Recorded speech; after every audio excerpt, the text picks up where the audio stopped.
So yun na, ladies and gentlemen, bubuksan na natin yung Aimplay Meteor Tower natin. So in order to not break anything, you have to follow every steps I did in this video. So kasi very glossy po lahat. You can see naman na sa front is glass na lahat, sa gilid glass din, and it looked very professional guys, kasi pag nakumpleto natin tong buo, magkakaroon tayo ng magandang pieces set.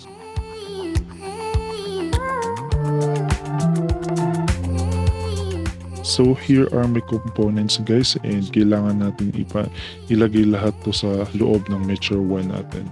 So first up guys, syempre tatanggalin natin yung tornilyo, and make sure na we do it slowly kasi pwede natin mabasag yung glass na yan. So it's very fragile. Next naman is lalagay natin yung bundle set ng motherboard sa processor natin. Tsaka next is nilagay ko na rin yung power supply dito sa baba with dalawang tornilyo kasi nagtitipid ako.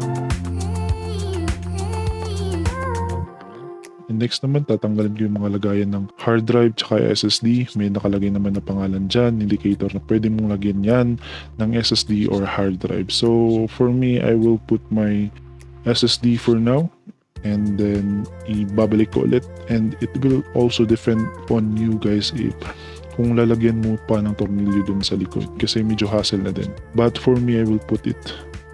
And next naman guys, meron tayong Meteor Aimplay Meteor Tower, Aimplay Ice Tower. So isang set lang po yan kasi yan lang po yung affordable na kaya kong bilhin guys. And so far so good naman po yung look ng Aimplay at saka yung mga lights niya kasi ang daming lights na nilalagay. So dalawang tornilyo bawat once lang po tayo kasi nagtitipid ako.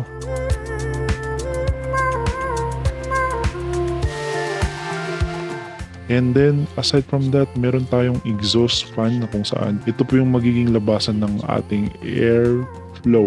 Like for example, nasa loob yung air, pwede mo pang ipalabas gamit ng fan na yan. So, it's a very generic lang yan. And then next naman, meron siyang controller. So,